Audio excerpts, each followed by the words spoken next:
계셔서 제가 뭐 특별히 뭘 따로 할 이야기가 없을 것 같은데요.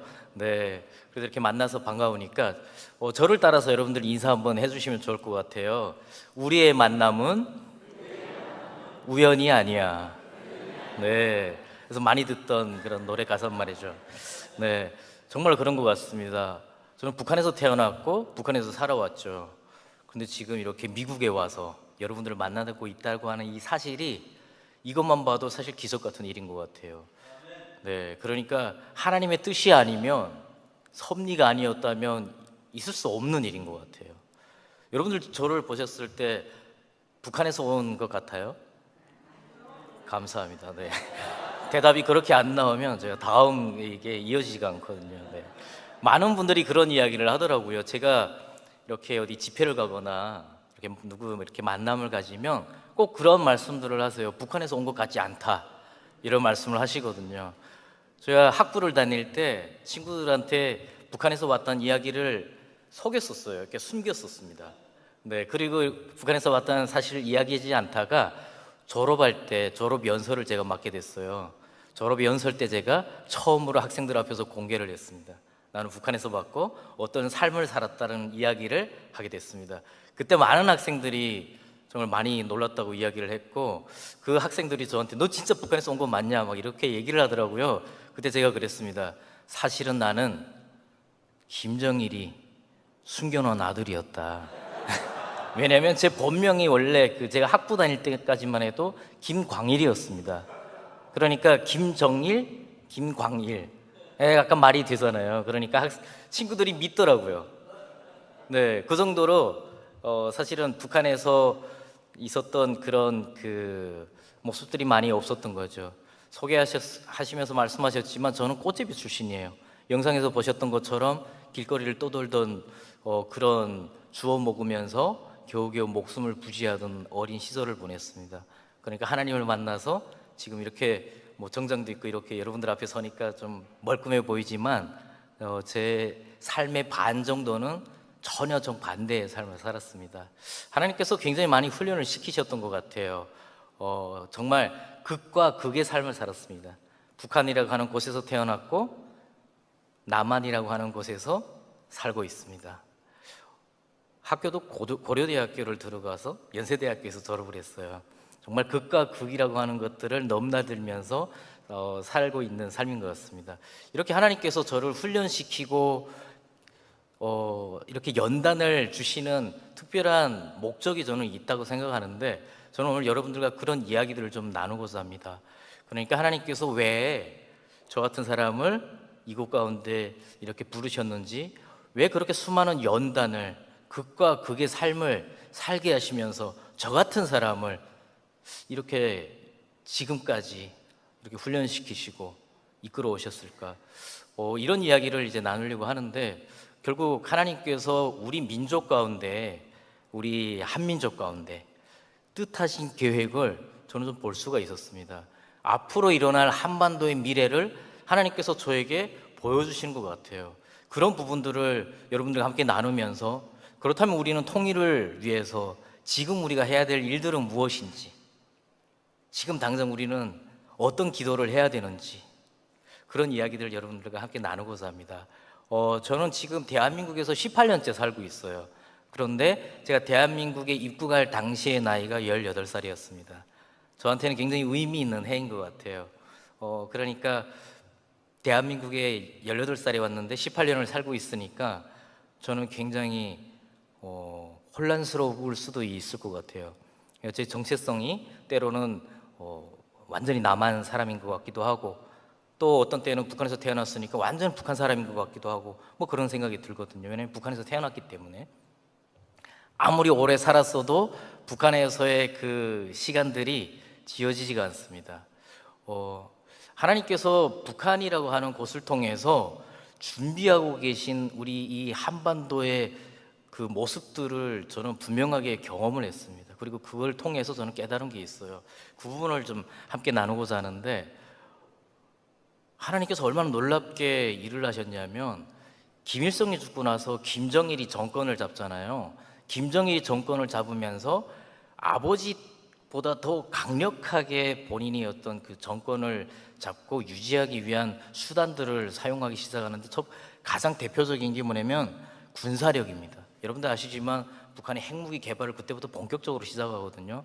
그러면서 선군 정치라는 것을 펼치게 됩니다. 군사적인 것들을 최우선으로 하기 시작을 하는 거죠. 선군 정치가 되면서 핵 개발을 하고 막 그러니까 결국 이제 외부적으로 많은 제재를 당하게 됩니다. 그러면서 북한은 완전히 고립이 되게 되고, 고립이 되면서 북한은 경제적으로 그 어떤 시기보다 가장 어려운 시기를 겪게 됩니다. 그 시기를 고난의 행군 시기라고 이야기를 합니다. 그럼 북한에서 공식적으로 발표했던 구호였습니다. 고난의 행군이다. 이제부터 여러분들은 국가에 의존하지 말고 스스로 알아서 사십시오. 이렇게 이야기를 한 거예요. 근데 여러분 생각해 보십시오. 북한 주민들은 그동안 의존도가 굉장히 높은 거예요. 국가만 바라보고 정부만 바라봤던 거예요. 왜? 배급을 줬고 의료도 무료로 다 지원을 해줬고 교육도 모든 것이 무료였기 때문이죠.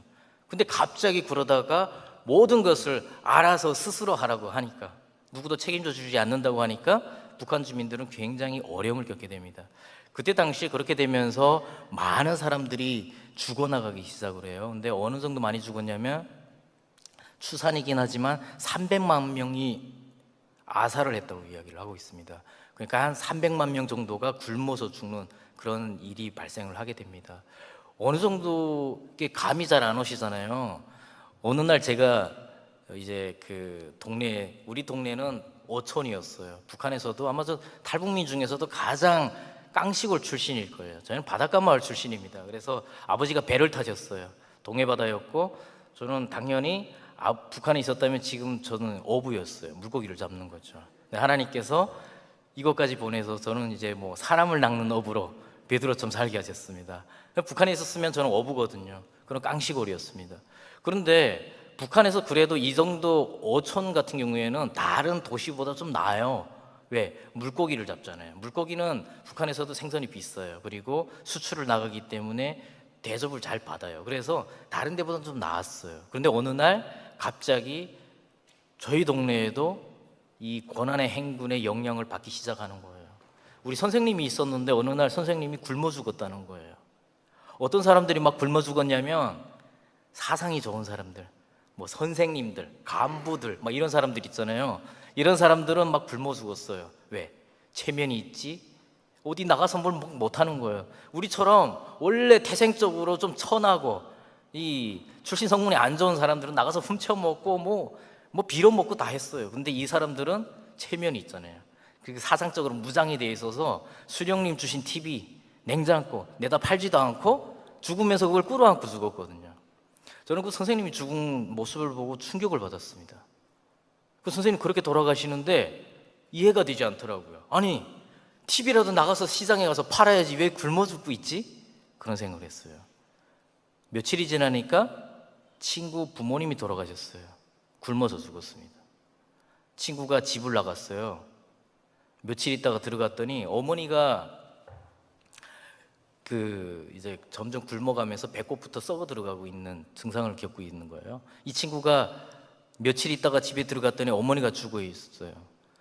그러니까 또 나갔어요. 또 며칠 있다 집에 가봤더니 아버지가 그 옆에서 같이 죽어 있는 거예요.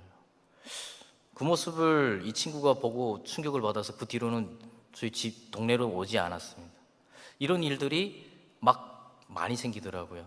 여러 곳에서 여러 집들이 이웃들이 굶어 죽어 가고 있는 거예요. 저희 집도 마찬가지였습니다. 오늘 어머니가, 저희가 이제 점점 뭐 경제적으로 너무 어렵고 정말 굶어 죽어 가는 사람들이 늘어나는 것처럼 저희도 마찬가지였어요. 며칠 굶기도 하고 막 그런 상황이었는데, 어느 날 어머니가 저를 데리고 시장을 갔어요. 같이 시장에 이렇게 걸어가는데 갑자기 어머니가 저한테, 그때 제가 광일이라고 하는 이름을 썼는데, 야 광일아, 너 저기 뒤에 가서 잠깐 숨어 있으래요. 왜요? 그러니까 저 앞에 빚쟁이가 온대요. 빚쟁이 오니까 빨리 저기 숨으래요. 그러냐고 그러면서 가서 저기 담장 뒤에 숨었어요. 한참을 숨어 있는데 어머니가 안 오는 거예요.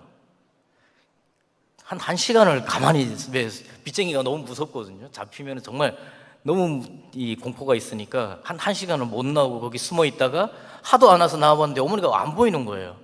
집으로 갔어요. 집에 안 오셨어요. 밤이 됐는데도 안 오셨어요. 다음 날 되니까 어머니가 사라졌다는 사실을 알게 됐습니다. 이틀째 되는 날 아버지가 한숨을 팍팍 쉬시더니 여동생이 있었어요. 2살 더 어린 여동생이 있었는데 자고 있었어요, 밤에. 아버지가 한숨을 팍팍 쉬는데 얘가 느낌이 제가 너무 안 좋은 거예요.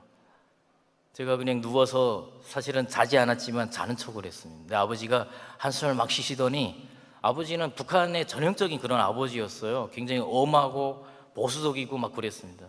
근데 제 머리를 한번 쓰다듬는 거예요. 태어나서 저는 그렇게 저를 쓰다듬는 적이 없었거든요. 제 기억에는. 저를 한번 쓰다듬으면서 아버지가 한숨을 쉬고 집을 나가셨어요. 그 뒤로 아버지 어머니를 본 적이 없었습니다. 그렇게 떠나고 나니까 그땐 제 나이가 9살이었어요. 여동생은 7살이었습니다. 영상 보셨던 것처럼 그때부터 저는 여동생과 함께 떠돌이를 시작을 했어요. 왜냐면 누구도 저희를 보호해 주지 않기 때문에. 근데 저는 그때 제 생각을 해보니까 성향이 엄청 여린 거예요. 나약했어요. 그러니까 북한이라고 하는 그 상황이 그렇게 척박해지고 그렇게 어려워지는데 남들처럼 모질게 살 자신이 없는 거예요. 그래서 저는 그냥 포기했어요. 몇 날 며칠 그냥 막 울었어요. 그냥 누워서. 버리고 도망간 부모가 너무 원망스럽기도 한데 한편으로는 살아갈 자신도 없고 막 너무 고통스러운 거예요. 누워서 몇 날 며칠을 울었어요. 여동생이 저를 계속 나가서 뭐 주워라도 먹자고 계속 저를 막 흔들더라고요. 다 포기했었습니다. 움직이지 않았어요. 그렇게 한 일주일을 저는 누워서 그냥 울면서 막 통곡하다가 지치면 가만히 누워서 자고 그랬던 것 같아요. 일주일 동안 누워있는데 여동생이 제가 죽을까봐 그런지 와가지고 물도 입에다 넣어주고 밭에 나가서 무슨 열매 같은 걸 주워다가 제 입에다 막 넣어주고 그러더라고요. 한 일주일 지나니까 갑자기 그런 생각이 들었어요. 얘 때문이라도 내가 죽으면 안 되겠다. 얘는 너무 애가 해맑은 거예요. 절에도 있으니까 다행이라 그러면서 막 오빠가 있으니까 다행이다 이러면서 저를 오히려 막 타이르는 거예요. 오빠 괜찮아 일어나 막 이러는데 제가 그냥 그때 그런 결심을 했습니다. 내가 얘 때문에도 죽으면 안 되겠다. 그래서 그때부터 일어나서 한 일주일을 굶다가 일어나서 바닷가로 나갔어요. 저희는 바닷가가 놀이터이기도 하고 완전 생존의 터였습니다. 그래갖고 저는 어릴 때부터 배칸을 뒤지는 일을 했었어요. 학교 끝나면 바로 바다로 나가서 그 배에 매달려가지고 어부들이 고기를 다 가져가고 나서 남는 것들 있잖아요. 이런 것들을 잽싸게 올라가가지고 먼저 이렇게 쟁취를 하는 그런 걸 했었어요. 근데 정말 잘했었어요. 제가 너무 빨랐거든요. 근데 그때도 그 생각을 하고 내가 그걸 잘하니까 그걸 해야지 그러고 바닷가에 딱 나갔어요. 신발도 없잖아요. 그래서 아버지가 신던 장화를 다 끌고 나갔는데 군인들이 딱 철수하고 나니까 이제 배에 올라가야 되는데 다리가 잘 안 움직이는 거예요. 꾸역꾸역 올라가가지고 헤매고 하다가 겨우 오징어 한 마리를 주워서 집에 왔는데 장작도 없잖아요. 이거 뭐 불을 떼야지 요리를 해 먹을 텐데 그때 번뜩 생각이 나는 게 다림이 있잖아요. 우리가 옷을 다릴 때 다림질하는 그 다리미가 보이더라고요. 다리미를 뜯어가지고 안에 이렇게 뜨거운 선이 이렇게 있잖아요. 그 위에다가 이 벤또 도실 알루미늄 재질의 벤또에다가 오징어를 놔서 그 요리를 해 먹었어요. 네, 조금씩 생존 방식을 이렇게 터득하게 되는 거예요. 그러면서 그런 생존하기 위한 그런 적응을 좀 하게 되더라고요. 그러면서 동네에서 나중에는 제가 지나가면 야, 조심해라, 저 도둑놈 지나간다. 그 정도로 제가 이 요시찰 대상이 되더라고요. 그래갖고 점점 이제 뭐 전혀 성향이 그렇지 못한데도 불구하고 생존을 위해서 뭐 저 하나뿐만 아니라 여동생도 지켜야 되니까 그냥 그렇게 훔쳐 먹으면서 떠돌이하고 살았습니다. 영상 보셨지만 어린 아이들, 노인들, 여성들은 정말 처참함이 말을 할 수가 없는 지경이었습니다. 길거리에 노인들이 죽은 시체들이 널브러져 있었고 어린아이들이 힘은 없고 그러니까 그렇게 주워 먹고 빌어 먹고 그런 상황이었어요. 저희도 회령이라고 하는 대도시 그 접경 지역에 외갓집이 있었어요. 그래서 찾아갔어요. 갔는데 외할머니 집에 갔더니 외할머니가 그날로 바로 나가라 그러더라고요. 왜? 딸들이 자식들을 다 할머니한테 두고 도망가가지고 할머니 집에 갔더니 조카들이, 그러니까 사촌 동생들이 그 집에 있는 거예요. 그나마 우리가 나이가 제일 많아요. 그러니까 우리까지 케어 못하니까 너희들은 나가라 그래가지고 외할머니 집 찾아갔는데 그냥 문전박대를 당했어요. 거긴 좀 대도시니까 장마당, 그러니까 시장이 굉장히 크게 형성이 돼 있잖아요. 훔치는 것도 그렇고 뭐 저도 동네에서 나름 한가닥하고 저는 굉장히 잘했다고 생각하거든요. 근데 이제 그 동네를 갔는데 그 동네 친구들은 저의 뭐 훨씬 능가하는 정말 봉봉 날더라고요. 저는 거기 가니까 아무것도 안 해요. 아무것도 못 해요. 예, 그래서 결국 저는 여동생을 데리고 산에 가서 살다가 산에서 쫓겨나서 탄광 가서 이 기차가 탄을 운반하잖아요. 그러면 탄 기차에 올라타서 그 탄을 좋은 알탄을 이렇게 마대자루 몇 개에다 넣은 다음에 역전에 거의 도착하기 전에 막 던지거든요. 바닥에 밀어뜨리고 기차에서 뛰어내립니다. 왜냐하면 도착할 때는 군인들이 지키고 있기 때문에 미리 기차에서 뛰어내려야 돼요. 이렇게 반복하면서 여동생이랑 생계를 하고 있었습니다. 그렇게 한 몇 년을 살았어요. 근데 그러다 보니까 그냥 모든 삶이 오늘 죽냐 내일 죽냐, 오전에 살아있냐 오후에도 살아있냐, 이런 상황인 거예요. 밤만 되면은 춥고 그러니까 얘 미국에 왔더니 뭐 기차 소리가 막 나는데 그 옛날 생각나더라고요. 북한은 중기기관차 저기 석탄 때는 중기기관차 일제 시대 때 기차가 그때도 뭐 다 운행을 하고 있었어요. 그래가지고 이 중기기관차가 운행을 하고 나면은 석탄재 있잖아요. 불덩어리예요. 그거를 버리는 데가 있거든요. 밤만 되면 이 꽃제비 아이들이 전부 다 그쪽으로 몰려 들어와요. 추우니까. 그러면 석탄재가 산처럼 쌓여 있거든요. 거기에 수백 명이 몰려들어요. 그러면 석탄재를 어느 정도 파고 그 안으로 들어가서 석탄재를 다시 덮어요. 그러면 안에는 불씨가 있어가지고 아주 뜨끈뜨끈합니다. 근데 문제는 뭐냐면 그렇게 잠이 들잖아요. 기차가 언제 들어올지 몰라요. 수시로 들어옵니다. 그럼 들어올 때 그 호루라기도 불고 뭐 경적도 울리고 막 하는데 저도 경험해봤지만 배고프죠. 몸이 영양실조가 오고 정신은 있지만 몸이 움직여지지 않는 거예요. 그러니까 와서 기차에서 불덩어리를 확 이렇게 타는데 움직이지 못해서 타 죽어요. 소리는 들리는데 몸이 안 움직여. 그냥 이대로 따뜻하게 그냥 이런 누운 채로 죽는 게 낫지, 이게 이렇게 되더라고요. 그런 상황에 도저히 거기 살 수가 없는 거예요.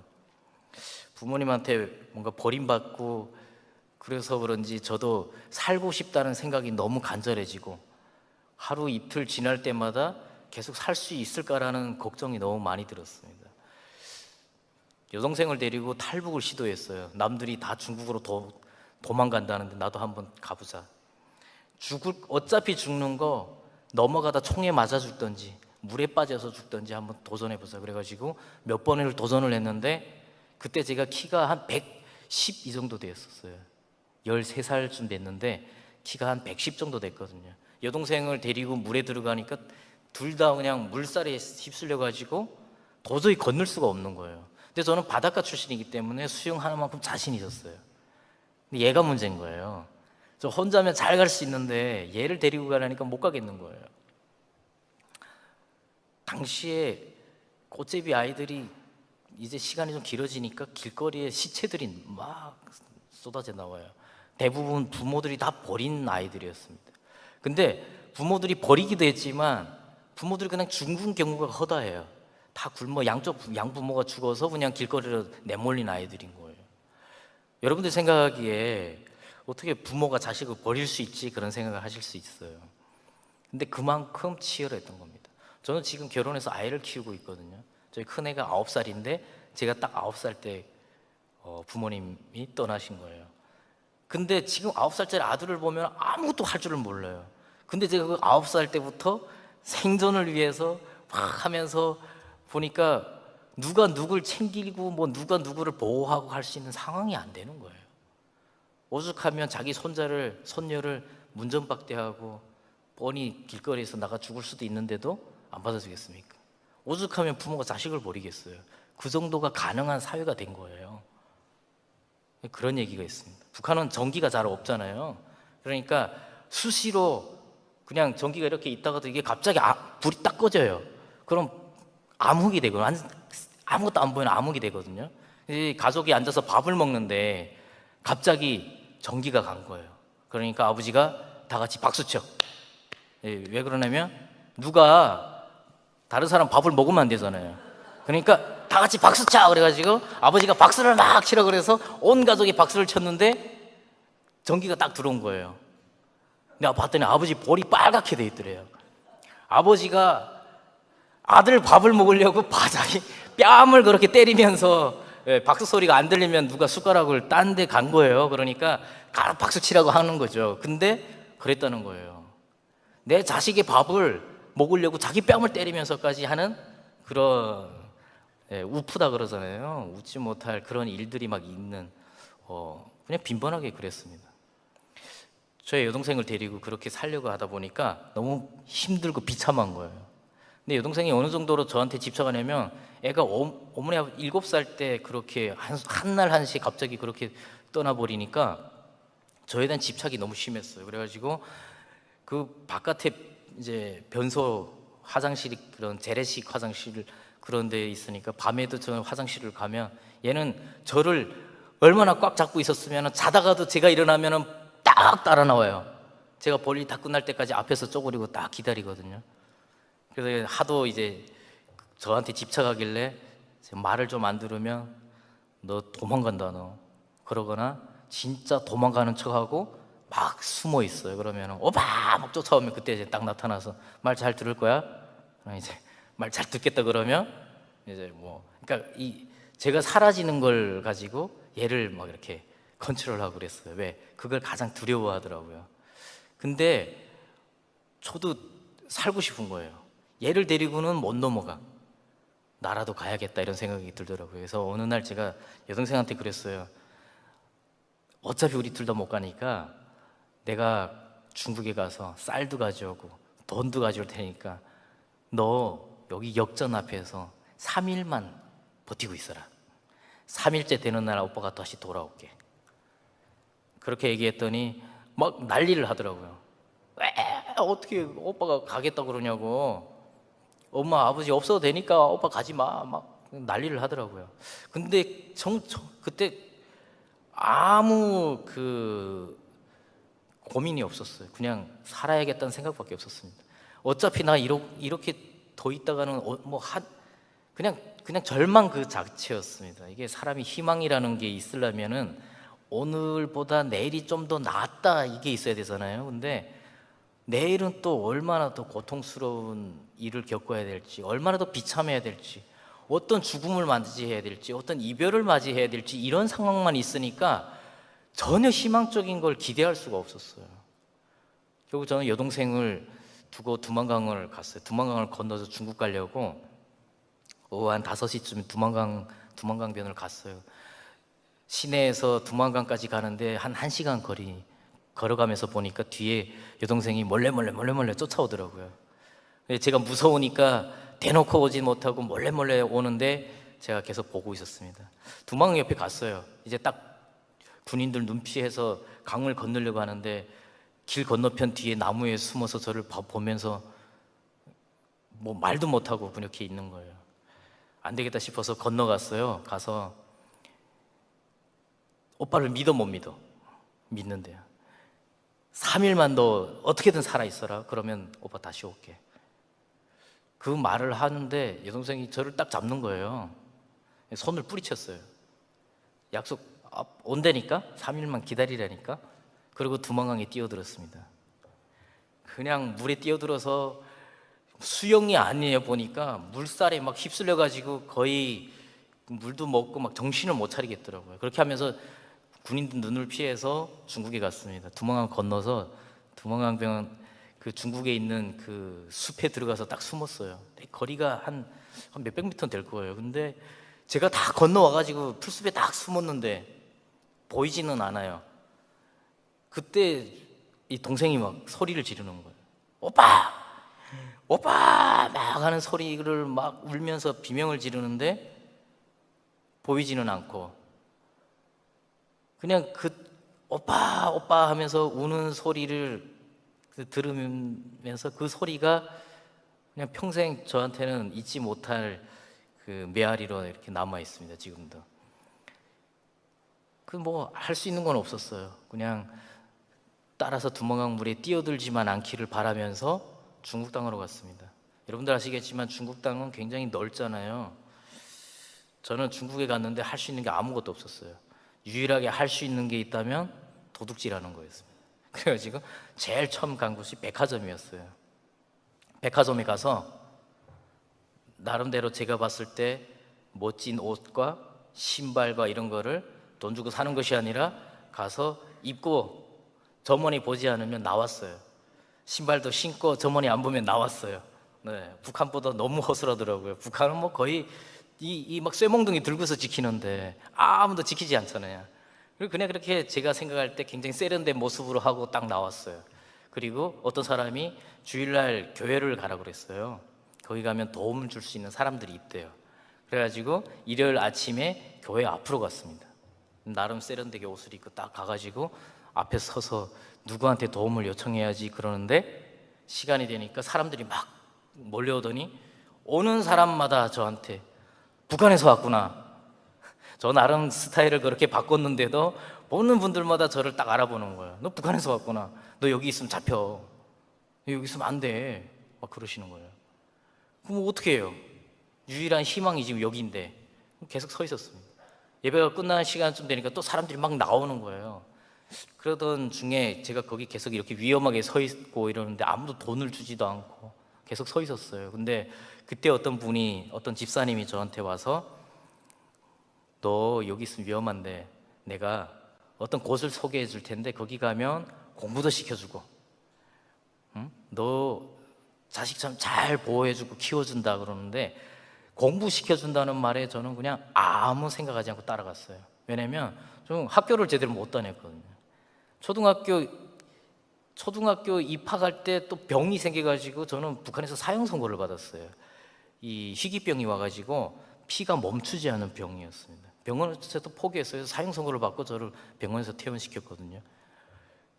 그러니까 학교도 제대로 못 갔고 그 이후에는 학교를 가고 싶어도 먹고 사는 문제 때문에 부모님도 없고 그래서 못 갔어요.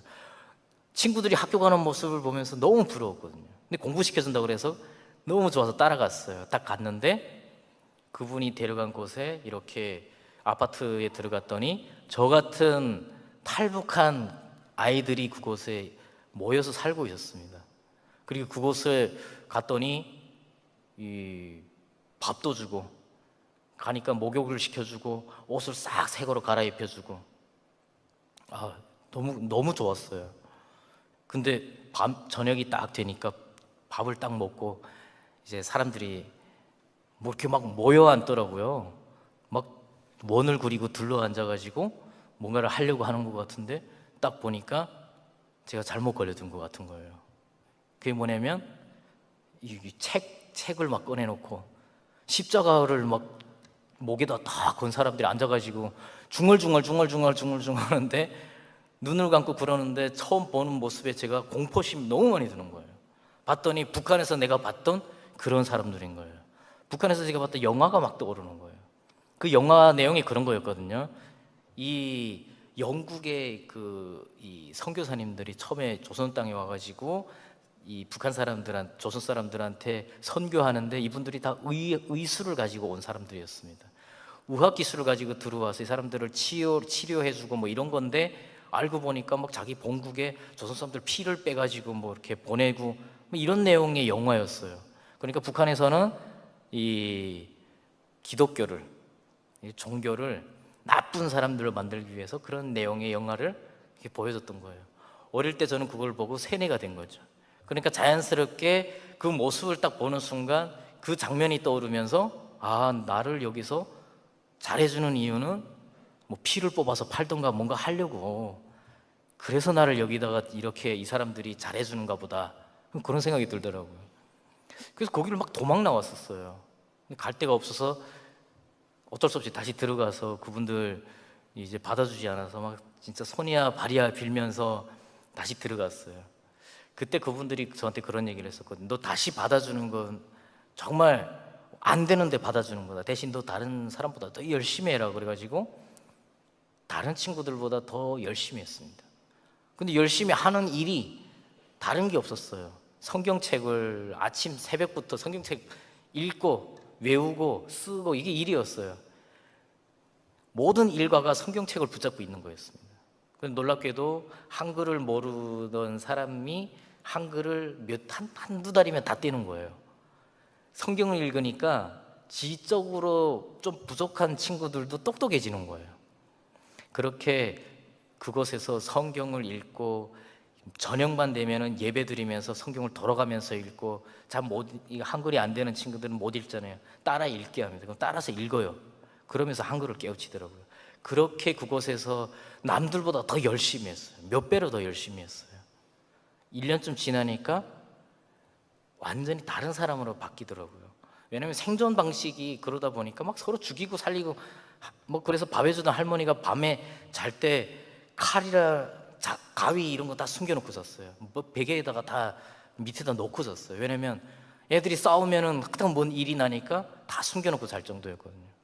근데 말씀을 보면서 1년 정도 되니까 엄청난 변화를 하게 되는데, 하나같이 하는 말이 눈빛이 달라졌다고 그러더라고요. 왜냐면 애들이 하나같이 눈에 도끼가 정말 사람을 죽일 것처럼 하고 있는 그런 눈빛이었는데, 1년 정도 지나면서 말씀을 통해서 아이들이 눈빛이 달라지고, 저는 사실 눈빛은 달라졌지만 예수님이 믿어지지가 않았어요. 이게 믿음이 잘 안 생기는 거예요. 이게 다 거짓말 같았어요. 제가 살아왔던 삶의 가치 이런 것들하고는 정반대의 얘기를 하더라고요.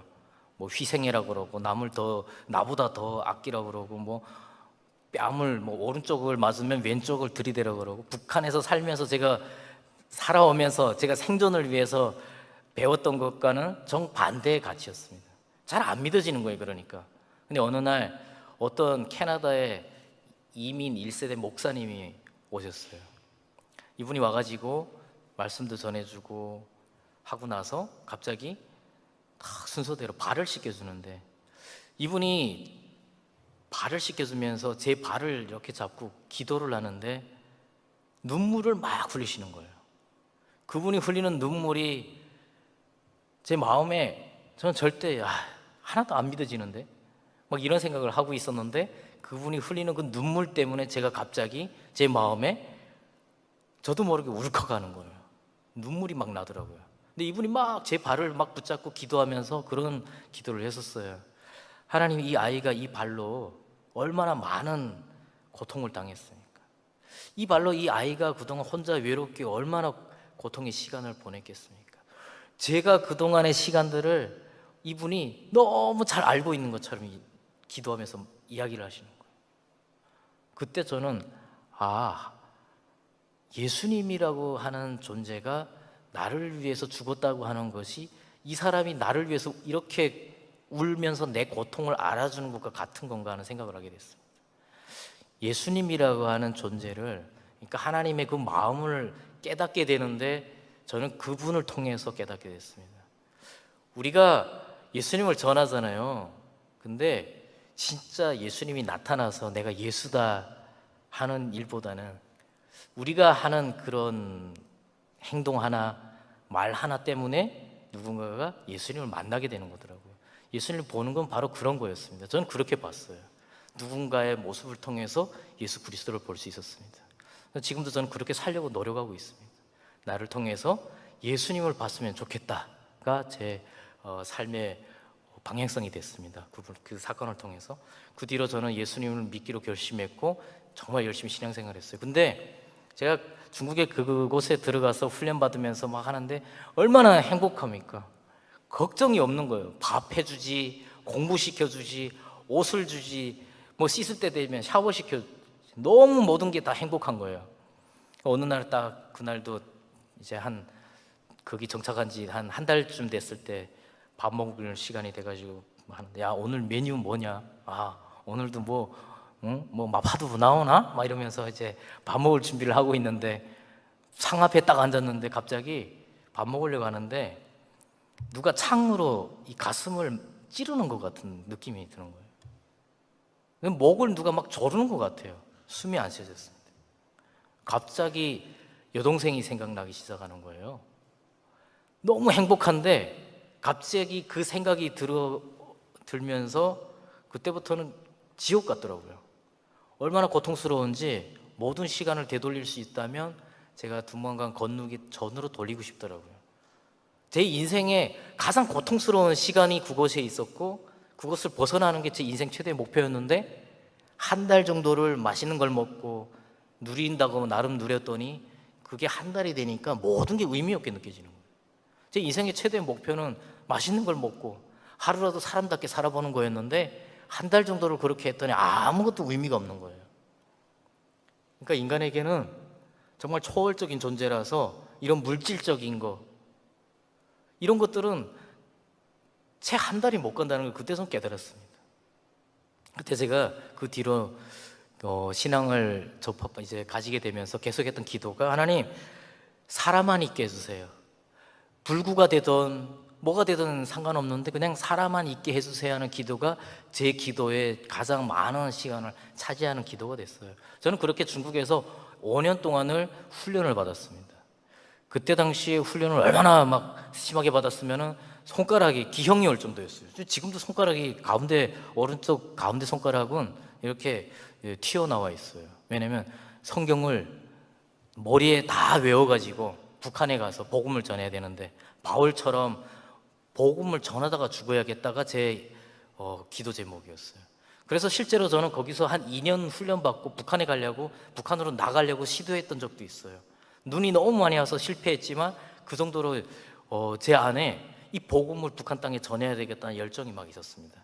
근데 상황이 따라주지 않아서 저는 거기서 5년 동안을 훈련을 받았습니다. 그렇게 5년 동안 훈련을 받고 그곳에서 이제 진짜 뭐 툭 찌르면 나을 정도로 성경을 달달달달 배웠어요. 그리고 한국에서, 캐나다에서, 미국에서 이런 선교사님들 오셔가지고 신학을 가르치고 체계적으로 교육을 받았습니다. 그렇게 훈련을 잘 받고 하나님께서 나는 북한으로 보내시나 했는데 어느 날 2002년도 월드컵 이제 시즌이 딱 될 때 남한 TV를 보고 있었어요. 그때 당시에는 남한 위성 방송을 중국에서 볼 수 있어서 남한 TV를 이렇게 보고 있는데 갑자기 탈북민들이 대사관을 막 들어가는 그런 장면이 막 나오더라고요. 인터뷰를 하는데 같이 있던 친구가 이거 우리 동네 친구인데 그러는 거예요. 그리고 그 친구는 다음날 자고 일어났는데 사라졌어요. 아니 북한에 나가서 복음을 전하겠다더니 친구가 나오는 뉴스를 보더니 편지를 써놓고 너도 한국 가고 싶습니다 이러고 네 그래서 도망갔어요. 그때부터 마음에 동요가 일어나기 시작하더라고요. 북한으로 가야 되는데 남한으로 가고 싶은 거예요. 그 사람들이 나와서 인터뷰하는 그 장면을 보고 나니까 나도 남한에 가고 싶다는 생각이 막 드는 거예요. 그때부터 기도했습니다. 하나님의 뜻이 남한으로 가는 거라면 길을 열어주세요 이런 기도를 했었어요. 근데 이 친구가 그렇게 간지 3개월 만에 전화가 왔어요. 저희 그 선교사님 통해서 전화가 와서 이제 자기가 남한에 갔대요. 무사히 한국에 갔는데 이 형제들하고 전화 통화를 하고 싶다 그러면서 막 전화 통화를 한 명씩 바꿔가면서 먼저는 용돈 훔쳐간 친구에게 뭐 미안하다 이러고 또 순서대로 하는데 제 순서 됐을 때 제가 제일 먼저 물어봤던 게 이거 네 핸드폰이냐 그랬어요. 네. 자기 핸드폰을 들고 다닌다고 하는 게 저한테는 굉장히 신기한 일이었거든요. 그랬더니 이거 내 거야 내 휴대전화야 그러더라고요. 저는 그때 한국 가야겠다 결심했던 것 같아요. 나도 가서 내 휴대폰을 써봐야겠다. 사실은 그렇게 선교사님들도 얘네들이 더 이상 이곳에 있을 수 없다라는 것을 아셨던 것 같아요. 왜냐면 그렇게 훈련받는 과정에도 수도 없이 중국 공안에 붙잡혀서 북송되는 사례가 있었어요.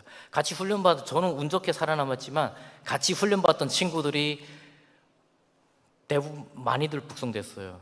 대부분 살아오지 못했고 살아온 친구들은 진짜 장애가 있는 상태로 돌아오기도 했었고 당시 인권 문제가 굉장히 막 심해졌는데 쇠꼬챙이에 사람을 막 끼워가지고 북송시킨 적도 있습니다. 그런 일을 당한 친구는 살아서 돌아왔지만 정신이 온전치 않은 상태로 돌아오게 됐어요. 그러면서 하나님께서 남한으로 가라고 하는 기도 응답을 주셨어요. 그래서 어느 날 이제 2003년도에 잘 준비해서 남한으로 가기 위한 여정을 시작했는데 중국의 곤명이라고 하는 곳에서 라오스로 가서 라오스에서 메콩강을 건너서 태국까지 가서 거기까지 가면 되는 겁니다. 간단하잖아요. 엄청 쉽죠. 근데 여건 하나 없이 불법으로 그거를 남의 나라 국경을 그렇게 막 넘어가야 되는 거예요. 사실상 불가능에 가까운 건데 도전을 시작했고 저는 기도하면서 확실한 응답을 받았습니다. 그렇게 저는 출발을 했는데 결과적으로는 저희 같이 훈련받던 형제 자매가 뭐 이렇게 계속 잡혀나가고 뭐 하다 보니까 여자 아이들까지 포함해서 한 13명 정도였습니다. 13명이 그렇게 남한으로 가는 탈북을 시도했는데 그 중에 10명이 라오스에서 붙잡혀서 결국 북송을 당하게 됐습니다. 라오스에서 붙잡혀서 북송을 당할 때 저는 너무 이해가 되지 않았어요. 전 분명히 확실한 응답을 받았는데 어떻게 하나님께서 이 북송을 당하게 하시지? 중국 공안들이 차량이 10몇 대가 왔어요. 중국 공안 기자들도 오고 막 대대적으로 촬영하더라고요. 왜냐하면 그때 당시에 그렇게 어린아이들이 이렇게 다수가 붙잡혔던 사건도 흔하지 않은 일이었기 때문에 공안들이 뭐 난리가 났었습니다. 와서 저희를 이제 호송해 나가는데 계속 울었어요. 눈물로 기도하면서 하나님 왜 저를 북한으로 다시 보내시는 거네요. 왜 북한으로 나가면 죽을 수밖에 없는 상황인데 왜냐면 그냥 단순히 중국에 도망갔다가 잡혀온 것도 아니고 기독교 훈련을 5년을 받다가 남한으로 가다가 그것도 라오스 제3국에서 붙잡혀서 북송이 되면 살아나올 확률이 거의 없었기 때문에 저는 죽는다고 생각을 했었습니다. 북송되는 과정에 감옥에서 내내 울면서 저는 계속 기도를 했었어요. 그때 하나님께서 저에게 주셨던 응답이 뭐였냐면 욥기서 23장 10절 말씀이었습니다. 여러분 잘 아시는 것처럼 나의 가는 길은 그가 아시나니 그가 나를 단련하신 후에는 내가 정금같이 되어 나오리라, 이 말씀이었습니다. 저는 그 말씀 믿었어요. 그래서 그때부터는 하나님께 기도했습니다. 하나님, 이게 하나님의 뜻이라면 제가 이 연단의 과정을, 이 시험의 과정을 잘 이겨내게 해주십시오. 너무 두렵고 무서운데 하나님 잘 이겨내게 해주세요. 기도하면서 북한으로 나갔습니다. 당시 북한으로 갔더니 5년 만에 제 고향 땅에 나가니까 제가 복음도 전해야겠다고 내 발로도 나가려고 했던 땅이잖아요. 얼마나 기대감이 있더라고요. 나가면서 막 별난 상상 다 했어요. 내가 북한에 나가서 막 복음 전하고 막 이런 생각하면서 북한에 딱 도착했는데 도착한 지 5분도 안 돼서 그런 생각이 싹 사라졌어요. 나가자마자 옷을 다 벗기고 여성이고 아이들이고 남성이고 할 것 없이 그냥 폭행하고 인간 취급을 안 하더라고요. 그런 일을 당하면서 순간적으로 그냥 그런 제가 생각했던 기대 이런 것들이 싹 사라지더라고요. 나가자마자 계속 했던 기도는 하나님, 저 여기서 살아서 나가게 해주세요 였습니다. 살고 싶더라고요. 왜? 그곳에 갔더니 이미 잡혀온 사람들이 몰골이 지옥에 온 것 같았어요. 방 하나에 한 남성 한 10명씩 있고 또 다른 방들에는 여성들이 쫙 있고 이런데 딱 갔더니 이미 잡혀온 사람들의 몰골을 보니까 너무 무서운 거예요. 이미 다 산송장들처럼 돼 있는 거예요. 눈에 아무 힘도 없고 그냥 희망도 없어 보였어요. 의지라고는 찾아볼 수 없는 상태가 돼 있더라고요. 그런 모습 보니까 막 너무 저도 무기력하고 너무 공포스러웠습니다. 결국 그곳에서 저는 기독교를 부정하고 하나님이란 건 들어본 적도 없다고 그러고 어떻게든 살아남기 위해서 막 했어요. 제가 남한에 와서 국정원은 조사도 받아봤지만 그때 당시 북한에 갔더니 그 북한에 조사하는 보이부 그 지도원이 얼마나 남한을 잘 아는지 아주 다른 질문을 하는 것 같은데 결국은 넘어가게 되는 거예요. 그러니까 그곳에서 그 조사를 잘 마치는 거는 거의 불가능에 가깝더라고요. 그래서 대부분이 다 그냥 발각이 돼요. 중국에서 뭐 신앙생활 했으면 그게 다 드러나게 되고, 남한 가다 잡힌 것도 다 드러나게 되는 거예요. 한국을 너무 잘 알고 남한 사람도 너무 잘 알고 탈북 루트도 너무 잘 알아요. 이분들이 굉장히 고수더라고요. 고단수의 이런 취소를 합니다. 그리고 공포심이 뭐 말할 수가 없어요. 밤만 되면 끌고 나가요. 저희 같이 붙잡혀온 형제들이 순서가 돼서 조사받는 소리가 이 깜빵에 막 울리거든요. 그럼 저기서 막 비명 지르는 소리가 막 들려요. 그럼 내 순서가 또 올 거잖아요. 그렇게 몇 번을 끌려나가서 조사를 받아요. 몇 날 며칠을. 그러니까 차라리 빨리 그냥 털어버리는 게 낫지, 그 상황에 그거를 버텨내는 게 그게 더 어려운 일이더라고요. 그래서 잘 버텨냈습니다. 끝까지 아니라고 부정을 했었어요. 근데 어느 날 이제 시간이 좀 지났는데, 저는 그때 남방 지역이잖아요. 라오스는 더운 데잖아요. 아주 더운 데였어요. 그래서 샌다에 반바지에 반팔을 입은 상태로 북한에 북송됐는데 한겨울이었습니다. 동상이 막 걸리고 제대로 먹지 못하는데 계속 노동을 시키고 그러면서 몸 상태가 엄청나게 안 좋아진 상태였어요. 또 제 고향도 또 멀리 있다 보니까 이 바로바로 호송을 안 오는 거예요. 그러니까 거기에서 시간이 길어지면서 몸 상태가 점점 좋아지지 않았어요. 그래서 그때 제가 기도했습니다. 하나님, 저 여기 있다가 죽을 것 같아요. 탈출하게 해주세요. 그래가지고 제가 그때 당시에 저희 방에 이렇게 앉아 있는데 저는 계속 앉아서 기도했어요. 그래서 이게 앉는 자세가 얼방자라 그러잖아요. 이렇게 딱 틀고 앉아서 손을 위로 향해서 이렇게 올리고 있어야 돼요. 딴짓 못하게 하려고 올리고 앉아 있어야 되는데 자꾸 기도손이 이렇게 되는 거예요. 그러다 보면 다른 사람도 자꾸 보게 되잖아요. 근데 딱 봤더니 저희 방에 나이가 좀 있는 한 40대 중반 돼 보이는 분이 누가 봐도 기도하는 모습처럼 보여요. 그래서 제가 그분한테 가가지고 혹시 교회 다니셨어요? 물어봤어요. 근데 그분이 아주 그냥 펄쩍 뛰면서 아니야, 난 교회 가본 적도 없는데 뭔 소리 하냐고 그래요.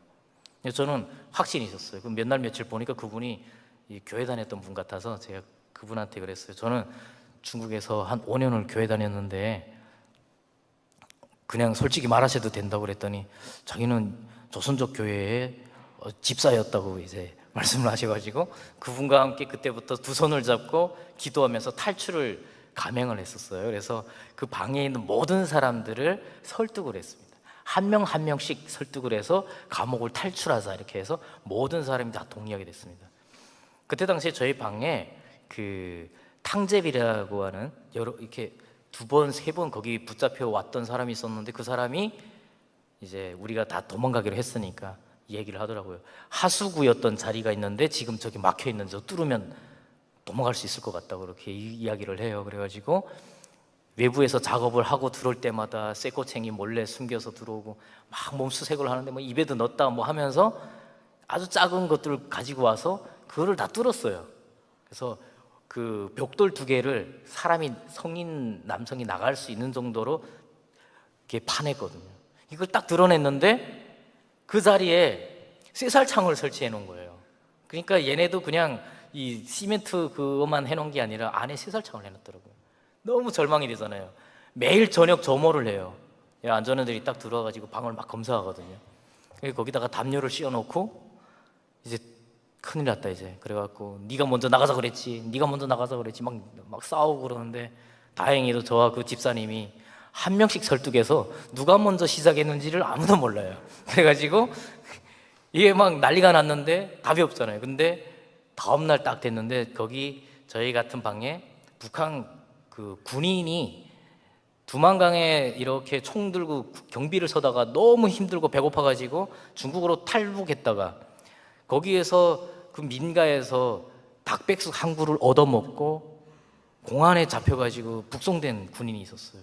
이 군인은 닭백숙 한 그릇 먹고 왔기 때문에 닭백숙 먹은 얘기를 수백 가지 버전으로 얘기를 해요.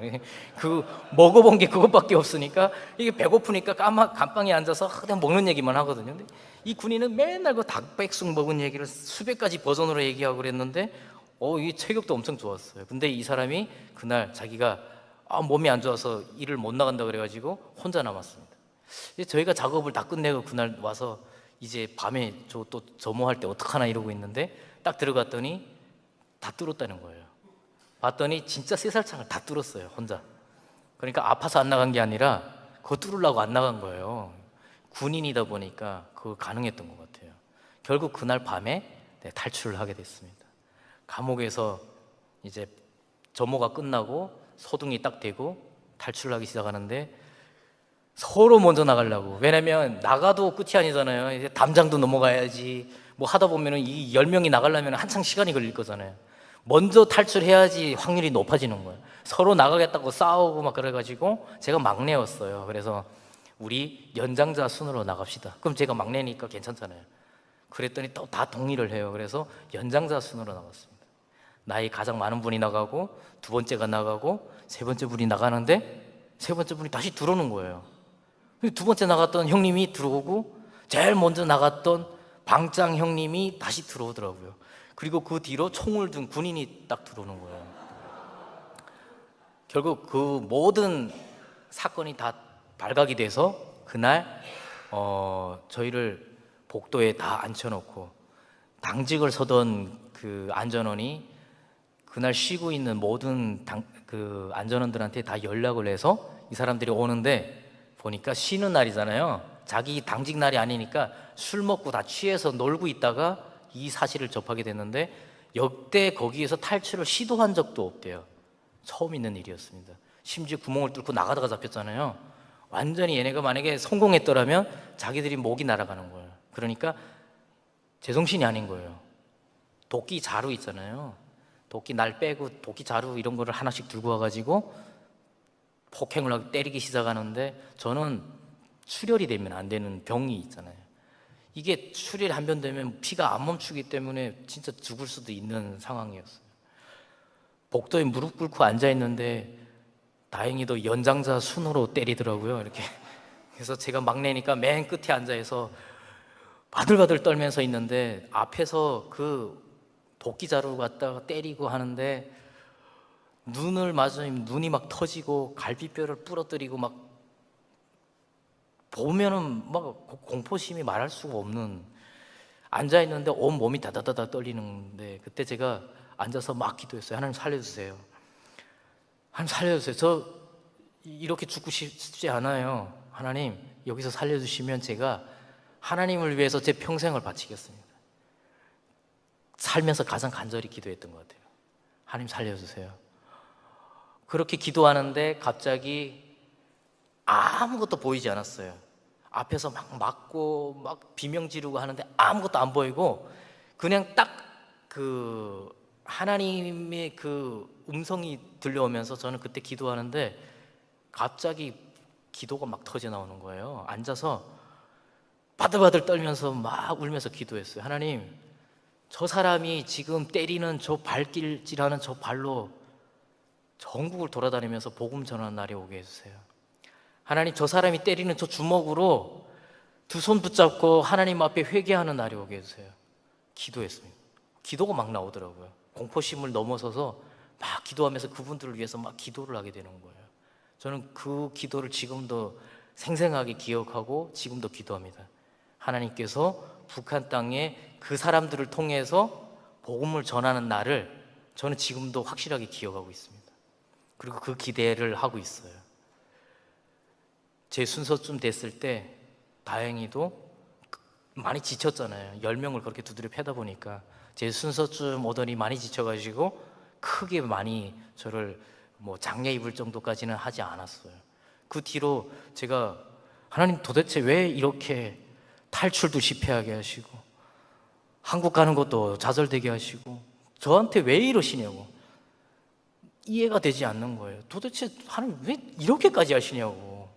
여기 있으면 죽을 게 뻔한데 이 사람들이 나를 해치지 않아도 나 그냥 자연스럽게 죽을 것 같은데 왜 그러시냐고 막 기도했어요.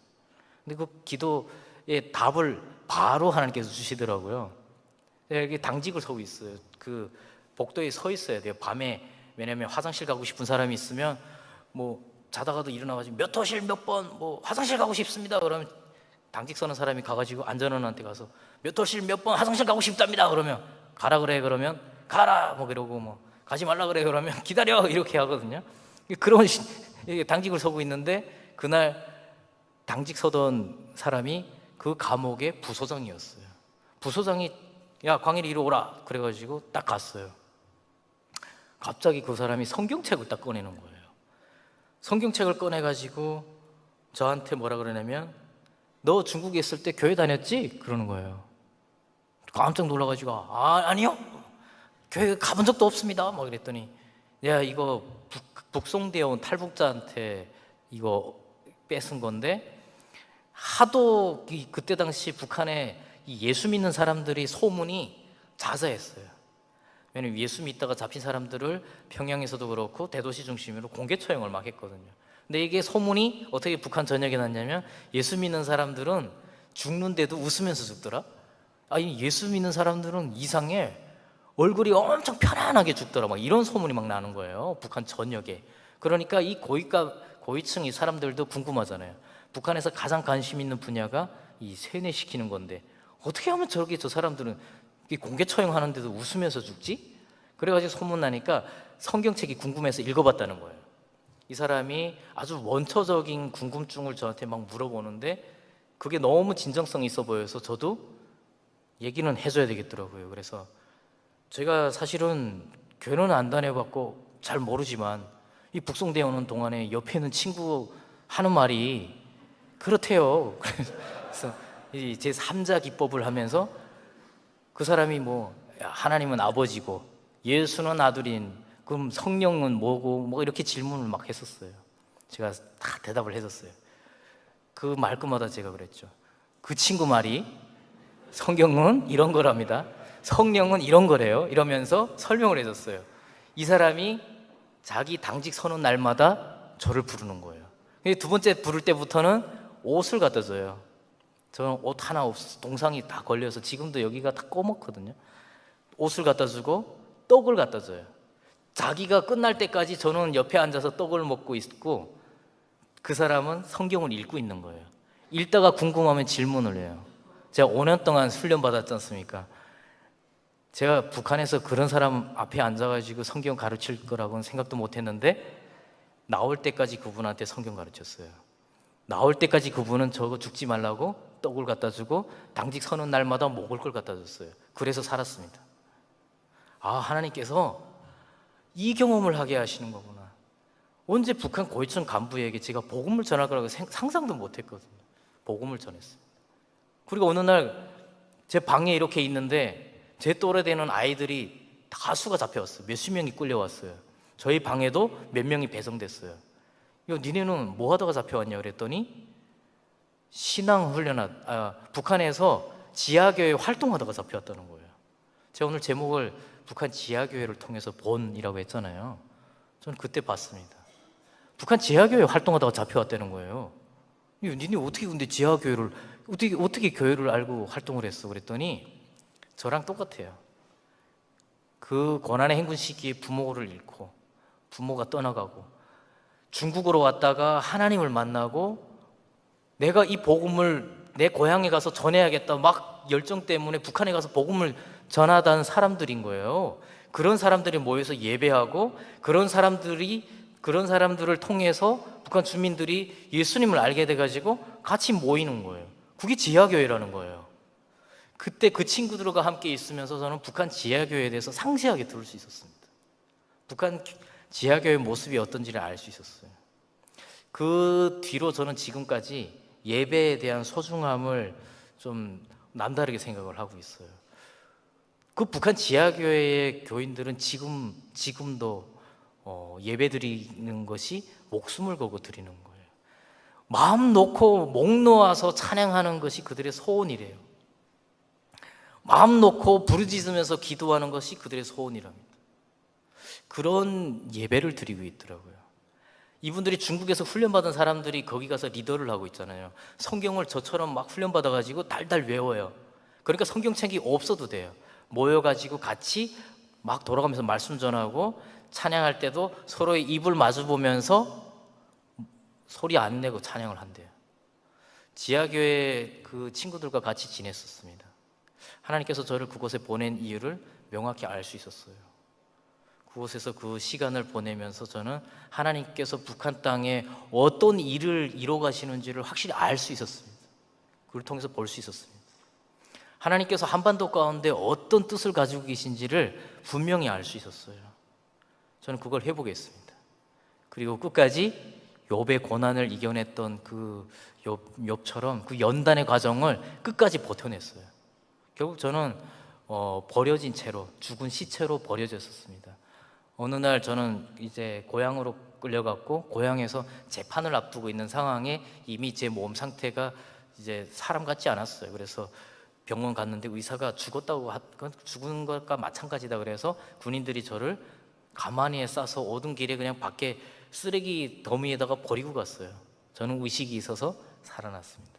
그 뒤로 저는 기어서 고향 땅에 가서 뭐 하다가, 그 뒤로도 뭐 또 붙잡혀서 꽃제비 구호소에도 갔다가, 꽃제비 구호소는 그런 거거든요. 이제 이렇게 길거리에 보기 좋지 않은 것들을 끌고 가요. 그래서 꽃제비 고아원 같은 데다 넣어놓거든요. 제가 끌려갔는데 몸 상태가 얼마나 안 좋았으면, 제가 그렇게 버려지고 나서 막 고향까지 막 한참을 막 설레잖아요. 고향이니까. 갔는데 한참 이후에 정신 차려 보니까 그 자리 그대로 있는 거예요. 계속 버둥버둥 하고 있는 거예요. 왜냐면 이미 배변도 제 의지대로 되지 않고 몸 상태가, 다리에 힘이 하나도 들어오지 않는 상태였습니다. 꽃제비 그 고아원에 들어가서 며칠을 있는데 쌀 물 같은 걸 주더라고요. 한 며칠을 먹었어요. 한 4, 5일쯤 됐을 때 갑자기 다리에 힘이 딱 들어오는 거예요. 그 전에는 누워서 배변을 했어요. 그 꽃제비 그 고아 애들이 저를 발로 막 차고 냄새 나니까 막 욕하고 그러는데 그냥 먹으면서 버텼어요. 한 며칠 지나고 다리에 힘이 들어와서 딱 일어났는데, 그때 거기 관리하던 분이 저한테 딱 그러더라고요. 이 새끼 이거 키가 이거 몰대같이 커가지고 이렇게 누워 있었냐고. 여러분, 제 키가 그렇게 몰대같지는 않잖아요. 근데 거기에 애들이 제 또래 애들인데 진짜 제 가슴팍에 오는 거예요. 다 못 먹어가지고 애들이 키가 너무 작은 거예요. 그러니까 저는 북한에 가면은 키 큰 편이에요. 제가 북한에 다시 가야 될 이유가 또 하나가 있는 거죠. 예, 큰 편이더라고요. 저보고 키가 이렇게 크냐 그러면서 막 혼을 내시는 거예요. 아무튼 그래가지고 제가 거기에서 반장을 하게 됐어요. 예, 체격이 제일 크다고 이제 반장도 되고, 그래가지고 다시 거기서 탈출을 할 수 있었습니다. 결국 저는 다시 도전해가지고 또 중국으로 도망갔어요. 그리고 그 다음에는 아까 제가 4개의 국경을 넘었다고 그랬잖아요. 몽골 국경을 넘어가지고 사막에서 길을 잃지 않고 하나님께서 안전하게 잘 보호해 주셔서 2004년에 대한민국으로 오게 됐습니다. 무사히 대한민국으로 와가지고 인천공항에서 비행기 딱 공항에 내릴 때, 그때 기억을 저는 지금도 생생하게 기억하거든요. 그때 비로소 모든 게 끝났다, 이제 끝났구나 하는 안도의 그 한숨이 나오면서 눈물을 정말 많이 흘렸어요. 하나님, 제가 이제 진짜 하나님을 위해서 살 수 있는 그런 삶의 시작입니다 하면서 막 울면서 기도하고 이렇게 시작을 해서 대한민국에 왔는데 초등학교 학력 인정도 받지 못한 상태로 18살에 도착을 했어요. 그래서 1년 만에 초중고등학교를 검정고시를 패스하고 대학교를 가고 지금은 이제 박사과정까지 마치게 됐습니다. 이게 뭐 자랑처럼 하는 얘기가 아니라 말도 안 되는 일을 하나님께서 하셨다고 하는 간증인 거예요. 제가 할 수 있었던 일이 아니었습니다. 근데 하나님께서 그런 지혜를 주셨어요. 공부도 막 잘 하게 하시더라고요. 그리고 그런 공부를 하면서 저는 또 더 많은 것들을 배우고 깨닫게 됐었습니다. 그리고 더 확신을 가지게 됐어요. 하나님께서 한반도 가운데 계획하신 일들을 저는 봤잖아요. 그러니까 놀라운 것은 뭐냐면, 북한이 가장 강력하게 억제고 그 북한 주민들을 사상적으로 무장시키려고 했던 그때에 하나님께서 그 김정일을 통해서 일을 하셨더라고요. 가장 많은 탈북자들이 발생하게 되고 그 사람들이 예수님을 믿고 지금은 더러는 북한으로, 더러는 남한으로, 더러는 제3국 어디로 다 흩으셨어요. 지금 북한은 완전히 닫혀 있습니다. 탈출을 못하게 해요. 근데 하나님께서 그럼 뭘 하시는 걸까? 하나님께서 놀랍게도 지금 북한 땅에 지하교회 교인이 40만 명을 이야기하고 있습니다. 여러분, 북한 전체 인구의 1.7%라고 합니다. 지금 북한은 그 어느 때보다 신앙의 불꽃이, 불씨가 아니라 지금 신앙의 이 열정이 활활 타오르고 있는 때입니다. 저희 탈북한 사람들은 다 북한에 가족 들어가 연락을 하고 지내요. 친척들과 다 연락을 합니다. 심지어는 요즘 스마트폰이 발달돼 가지고 북한하고 화상통화도 해요. 저희 교회에서 지난번에도 화상통화했어요. 북한 땅에서 지금 일어나는 일들을 그 어느 때보다 현실적으로 저희는 보고 듣고 느끼고 있거든요. 하나님께서 북한에 지금 이 전 세계 그 어느 땅에서도 하지 못하는 그런 신앙의 열정이 그곳에 살아있게 하시더라고요. 북한 땅을 통해서 일하시더라고요. 저는 그래서 확신했습니다. 지금 대한민국에 왔더니 한국 교회가 통일을 이야기하지 않고 준비하지 않더라고요. 아무튼 오랫동안 기도했잖아요. 근데 지금 그렇지 못하더라고요. 근데 모두가 그때다 할 때는 아닌 것 같아요. 오히려 지금 하나님께서 사인을 계속 주시고 알람을 계속 울려주시는데 아무도 깨어있지 못한 이때가 정말 하나님께서 울리시는 알람의 때인 것 같아요. 지금 이 교회에 하나님께서 보내신 것도 마찬가지로 모든 사람들이 다 복음을 위해서 지금 북한 통일을 위해서 준비하고 하는 때가 아니라 소수가 준비해서 그 때를 이끌어가는 그 때라는 것을 저는 확신하고 있습니다. 북한은 그 어느 때보다 남한에 대한 공부를 열심히 하고 있어요. 제가 2003년도에 북송됐는데 그때 벌써 시장에 갔더니 북한이 완전히 달려져 있었어요. 북한 시장의 가장 최고의 상품은 한국 상품이었습니다. 밥솥은 쿠쿠를 써야 된다고 그러고 화장품은 설화수라고 하더라고요. 그런 게 있는지도 몰랐는데 북한에 가서 알았습니다. 남한 드라마를 보고 남한 영화를 보고 남한 음악을 들어요. 그때 이후와 지금하고 완전히 달라졌어요. 고난의 행군을 겪으면서 북한 주민들은 뭐가 생겼냐면 정부에 대한 불신이 생긴 거죠. 그리고 자립심이 생겼습니다. 주체성이 생긴 거예요. 이들이 지금 남한에 대한 자본주의에 대한 열망이 극도로 커지고 이런 K문화, 남한 문화를 막 받아들이면서 그거에 사상이 동조가 되면서 김정은 정권이 들어왔는데 사상이 안 들어가는 거예요. 김정은이 가장 중요하게 생각하는 거는 청년 중시 사상입니다. 아버지는 성군 정치였잖아요. 청년 중시 사상은 뭐냐면 청년들 중심으로 나라를 이끌어가기 위해서 이 청년들이 사상적으로 무장이 돼야 된다는 건데 2019년도에 김정은이 공식 석상에서 인정했어요. 청년들 중심으로 심각한 문제, 사상적 문제가 있다. 절대 간과해서는 안 될 문제다 이렇게 이야기를 하거든요. 청년들 중심으로. 요즘 MZ세대라고 하는 건 북한에서는 장마당 세대라고 하거든요. 같은 세대예요. 사상이 전혀 들어가질 않아요. 왜? 나만 드라마를 보고 영화를 보고 자란 세대예요. 저희 때랑도 또 완전히 달라요. 이 세대가 주류가 되는 시간은 길지 않습니다. 저는 그때가 하나님의 때라고 저는 믿고 있거든요. 하나님께서 지금 이뤄가시는 일들을 통해서 더욱 확신하고 있습니다. 지금 저희가 하는 사역은 그걸 준비하는 사역이에요. 많은 한국 교회들이 그런 질문을 해요. 그럼 우리가 뭘 해야 돼요? 이런 질문을 하거든요. 지금 그럼 뭘 해야 돼? 통일을 이루어진 다음에 하는 거 말고 그럼 지금 뭘 해야 되냐고 물어봐요. 대부분 교회들이 한국 기독교가 아주 예전 70년대에 통일을 준비하던 그 방식에 머물러 있어요. 북한에 가서 교회 재건해야 된다 그래요. 자꾸 건물을 세우려고 해요. 그것보다 더 중요한 건 지금 해야 되는, 지금 하나님께서 하라고 하시는 일들이거든요. 북한은 내부적으로 지하교회를 통해서 엄청난 지금 변화를 하고 있고 그 어느 때보다 북한은 남한 사회를 많이 알아가고 있습니다. 지금 남한은 뭘 해야 되냐면 통일 이후에 해야 될 일들을 지금 해야 되는 거예요. 그건 뭐냐면 갈등을 해소하는 겁니다. 하나가 되는 거예요. 통합하는 겁니다.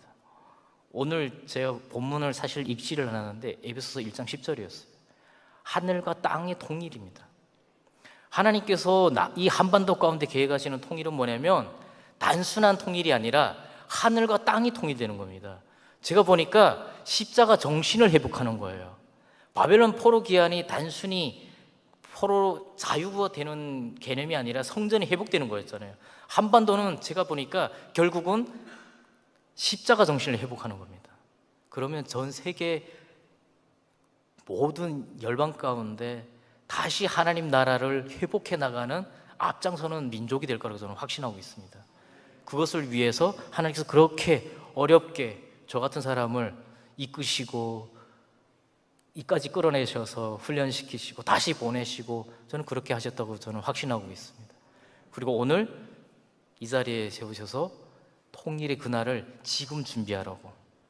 저는 지금 대한민국에서 그런 사역을 하고 있습니다. 탈북민들과 남한 주민들이 함께 하나가 되는 것들을 하고 있어요. 신앙이 아니면 절대 안 된다고 하는 가치를 저는 심어주고 있습니다. 십자가 정신이 있는 공동체로 한반도가 되지 않으면 어떤 통일이 돼도 남북한이 아니라 동서남북 그 이상으로 다시 분단이 그런 비극이 생길 거라고 저는 생각을 하거든요. 그것을 위해서 저는 열심히 사역을 하고 있습니다. 여러분들도 앞으로 저를 위해서 기도했으면 좋겠습니다. 그리고 그 사역에 동참했으면 좋겠습니다. 통일 이후에 해야 될 일이 아니라 지금 하지 않으면 통일이 되고 나면 비극입니다. 십자가 정신을 지금 회복해야 되는 거예요. 굉장히 부정적이고 한국교회 뭐 어렵다고 그러고 정말 그러잖아요. 전 세계적으로 기독교가 정말 감소 추세가 굉장히 가파르게 이루어지고 있는데 그 희망은 저는 통일에 있다고 봅니다. 이 한반도를 통해서 하나님께서 전 세계를 다시 회복시키는 그 역사를 이뤄가신다는 걸 저는 확신하고 있습니다. 단순히 우리 한민족이 십자가 정신을 회복하는 그런 공동체가 되는 것이 아니라 진짜 순수한 신앙과 복음을 회복하는 거예요. 지금 북한 땅에서 이루어지고 있는 그 기독교는, 그 신앙은 지금 제가 와서 경험한 것과는 다른 거였어요. 건물이 없어요. 누가 권위가 있는 사람이 누가 뭐 이렇게 지도자가 있는 것도 아닙니다. 그들이 순수한 하나님의 말씀을 가지고 함께 예배드리는 거예요. 그리고 그것을 유지하고 서로의 아픔을 품어주고 하는 진짜 신앙 공동체로 지금 북한의 지하교회는 성장하고 있습니다. 그것을 회복시키는 겁니다. 그걸 우리가 이곳에서 지금 저희는 그 지하교회와 서로 소통할 수 있는 그 어느 때보다 북한 선교를 가장 현실적으로 할 수 있는 시점입니다. 여러분들이 지금 이 사역에 우리가 지금 하나님께서 길을 열어주셨어요. 우리는 이제 그 사역에 동참해서 그 사역에 활발하게 참여하는 겁니다. 그것이 하나님께서 우리에게 주신 사명이라고 저는 확신합니다. 끝으로 저는 참 여러분들이 이제 이민 오셔가지고 굉장히 많은 어려움들이 있었다는 이야기들을 저로 들었고 정말 감히 조금은 예측할 수 있을 것 같아요. 정말 어려운 시간들을 보내셨을 겁니다. 저는 그 고통의 시간들을 보내면서 하나님을 어디에서 봤냐 질문한다면 가장 절망적인 순간이었고 가장 하나님이 없을 것 같은 그 북한 땅에서 예수님을 봤어요. 아무도 가고 싶지 않고 죽음만 있는 그 땅에서 저는 예수 그리스도를 봤어요. 예수님께서 그들을 품는 모습을 봤어요. 그곳에서 본 예수님은 제가 대한민국에 살면서 편하게 만난 예수님하고는 다르게 느껴졌습니다. 우리 그 예수님을 우리 가장 힘들 때 만나는 것 같아요. 저 그 힘든 시간들을 겪으면서 그런 생각을 했습니다. 나의 가장 절망적인 순간이 가장 큰 희망이었구나. 왜냐면 북송이 돼서 저는 여동생을 찾았어요. 어머니도 찾았어요. 북송돼서 북한으로 가서 여동생도 데리고 오고 어머님도 모시고 지금 대한민국에 와서 살고 있어요. 가장 감사합니다. 인간적인 기준으로는 가장 절망적인 순간에 하나님께서는 가장 희망적인 역사를 이루시더라고요. 여러분들의 삶 속에 그런 희망으로 전환되는 예수님을 만나시기 바랍니다. 그리고 이 한반도 가운데 우리 기독교 가운데 가장 절망이고 암흑이라고 하는 이 시대 가운데 가장 희망적인 것이 바로 통일이라고 하는 이 전환점을 통해서 우리 한민족 가운데 새로운 희망이 되고 전 세계 열방 가운데 하나님의 나라를 회복해 나가는 그런 민족이 될 줄을 믿습니다.